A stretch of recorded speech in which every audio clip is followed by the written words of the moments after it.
कल्पना कीजिए कि आप एक गुफा में बंद हैं, जिसके चारों तरफ अंधेरा ही अंधेरा है। आपके पास खाने के लिए भोजन था जो अब खत्म हो चुका है। उस गुफा से निकलने के लिए सिर्फ एक रास्ते थे जिसमें पानी भर चुका है। अभी आपको नहीं पता कि आप घर लौटेंगे या नहीं। उस समय आपके दिल पे क्या गुजर रहा होगा, उस समय आपके परिवार वालों पे क्या गुजर रहा होगा।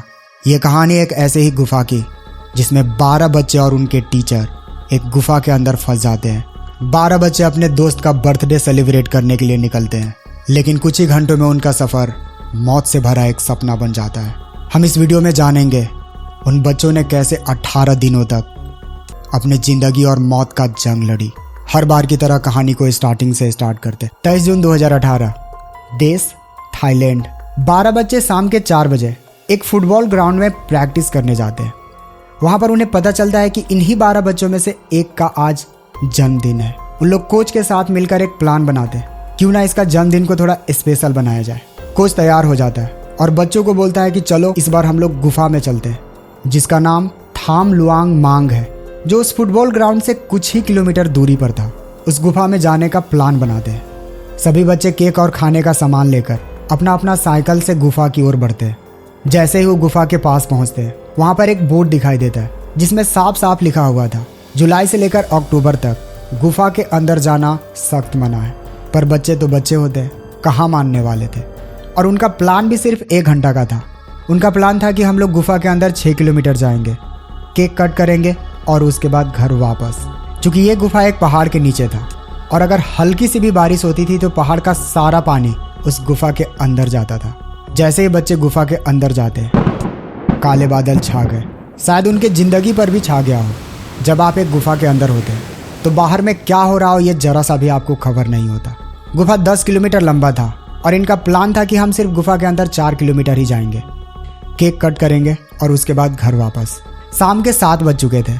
जब बच्चे घर नहीं आए तो उनके परिवार वाले परेशान होने लगे। उन्होंने फुटबॉल के हेड कोच को कॉल किया, जिनसे उन्हें पता चला कि सभी बच्चे थाम लुआम गुफा के अंदर गए हैं। जब पेरेंट्स थाम लुआम गुफा के पास पहुंचते हैं तो उन्होंने देखा कि बच्चों का साइकिल और उनका बैग बाहर ही पड़ी हुई है, जिसका सीधा सा मतलब यही था कि बच्चे अभी भी उस गुफा के अंदर ही हैं। जब वो गुफा के नज़दीक पहुंचते हैं तो उनकी आंखें धरी की धरी रह जाती है। उस पहाड़ का सारा पानी गुफा के अंदर जा रहा था, जिसे गुफा पानी से धीरे धीरे भरता जा रहा था। उन्होंने बिना लेट किए ये बात मीडिया को तुरंत बताया।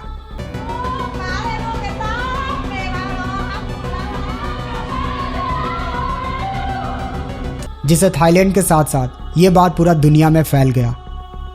थाईलैंड की गुफा में फंसे ये खिलाड़ी बच्चे, जिनमें से कुल 12 की जो टीम अंदर फंसी थी, जिनमें उनके कोच भी शामिल हैं। घंटों पहले एक वीरान सा गुफा 1-2 घंटों के अंदर शहर जैसा बन गया था। 8 देशों से एक्सपर्ट को बुलाया गया ताकि उन गुफा से उन बच्चों को निकाला जाए। रेस्क्यू टीम जब गुफा के अंदर गया तो पता चला कि हर तरफ पानी ही पानी भरता जा रहा है, जिनसे उनको सांस लेने में काफ़ी तकलीफ हो रही थी और पहाड़ों से पानी भरता जा रहा था। ये बात कंफर्म हो चुका था कि अगर अभी तक बच्चे जिंदा हैं तो गुफा के ऐसे क्षेत्र में होंगे जहाँ पर सबसे ऊंचा स्थान है। पर वहाँ पर इन एक्सपर्ट को पहुँचना बहुत मुश्किल था। उन्होंने गुफा के अंदर से पानी कम करने के लिए पाइप का यूज करना स्टार्ट कर दिया। इससे कुछ पानी जब कम हुआ तो गुफा के 2 एक्सपर्ट रिचर्ड और जॉन उस गुफा के अंदर प्रवेश करते हैं। लेकिन थोड़ी ही दूर जब अंदर गए तो फिर से बरसात होना स्टार्ट हो गया, जिसकी वजह से इस मिशन को उन्हें रोकना पड़ा। 2 जुलाई को जब मौसम साफ हुआ तो फिर से जॉन और रिचर्ड उस गुफा के अंदर जाते हैं। अब आप कल्पना कर सकते हैं कि 2 जुलाई तक बच्चे उस गुफा में ही हैं। जॉन और रिचर्ड जब गुफा के अंदर 4 किलोमीटर तक जाते हैं तो वह देखकर हैरान हो जाते हैं। सभी बच्चे जिंदा हैं और वह एक ऊंचा स्थान पर बैठे हुए हैं। जॉन को जब एक बच्चा ने देखा तो जोर जोर से चिल्लाने लगा। पहले आप इस रियल वीडियो को देखिए जो उस समय रिचर्ड और जॉन ने इस वीडियो को शूट किया था। How many of you?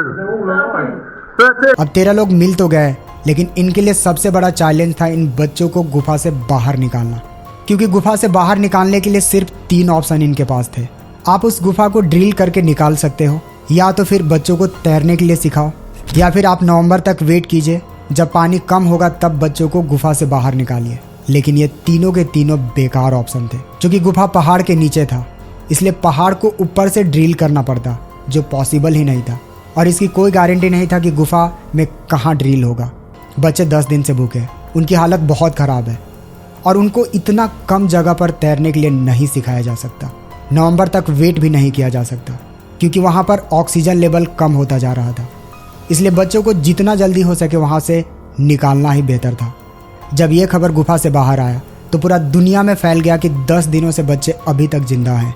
बच्चे जब मिले तो उनका हालत बहुत ज़्यादा ख़राब था। उन्हें एक डॉक्टर की ज़रूरत था, इसलिए एक थाईलैंड के डॉक्टर को बुलाया गया और उनसे उनकी मरहम पट्टी कराई गई। दिन बीतने के साथ साथ सबसे ज़्यादा इस बात का चिंता था, अगर इन बच्चों को यहाँ से जल्दी नहीं निकाला गया तो ऑक्सीजन लेवल कमी होने के कारण इन सब की मृत्यु हो जाएगी। 6 जुलाई को सुबह 1 बजे एक समान नाम का नेवी ऑफिसर जो बच्चों को ऑक्सीजन सिलेंडर देने गए थे, गुफा से वापस आते समय उनकी मृत्यु हो जाती है। सोचिए, एक ट्रेंड नेवी ऑफिसर की मृत्यु हो जाती है तो वहाँ से बच्चों को निकालना कितना कठिन का काम था। ये बात जब ऑस्ट्रेलिया के एक डॉक्टर को पता चला तो वह तुरंत ऑस्ट्रेलिया से थाईलैंड आए। उन्होंने दिमाग लगाया, बच्चों को ऐसे निकालना आसान नहीं है।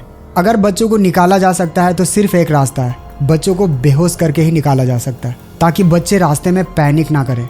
केटामाइन नाम का एक इंजेक्शन होता है, अगर आप किसी भी इंसान को ये इंजेक्शन दे देते हो तो वह 45 मिनट तक बेहोश रहता है, जो कि 5 घंटे के वापसी के रास्ते थे। मतलब हर बच्चों को 5 से 6 इंजेक्शन देना पड़ता और इसके साथ साथ सभी बच्चों को ऑक्सीजन सिलेंडर दिया जाएगा। 8 जुलाई 2024 को 4 बच्चों को उस गुफा से बाहर निकाला जाता है और उन्हें हॉस्पिटल भेज दिया जाता है। ये इस वक्त की बड़ी खबर है। 12 में से 8 लोगों को रेस्क्यू कर लिया गया है उस गुफा के अंदर से, जहां फिर 9 जुलाई को 4 बच्चों को बाहर निकाला जाता है और उन्हें तुरंत हॉस्पिटल भेज दिया जाता है। इसके बाद 10 जुलाई को 4 बच्चे और उनका कोच को बाहर निकाला जाता है और इन सभी को हॉस्पिटल भेज दिया जाता है और इस तरह से ये मिशन सक्सेसफुल होता है। दोस्तों, हमें कमेंट्स करके जरूर बताएं कि ये रियल घटना आपको कैसा लगा। अगर आप इस चैनल पे नए हैं तो चैनल को सब्सक्राइब कर लीजिएगा, बेल आइकन को दबा दीजिएगा ताकि मेरा हर एक वीडियो का नोटिफिकेशन आप तक पहुंच सके।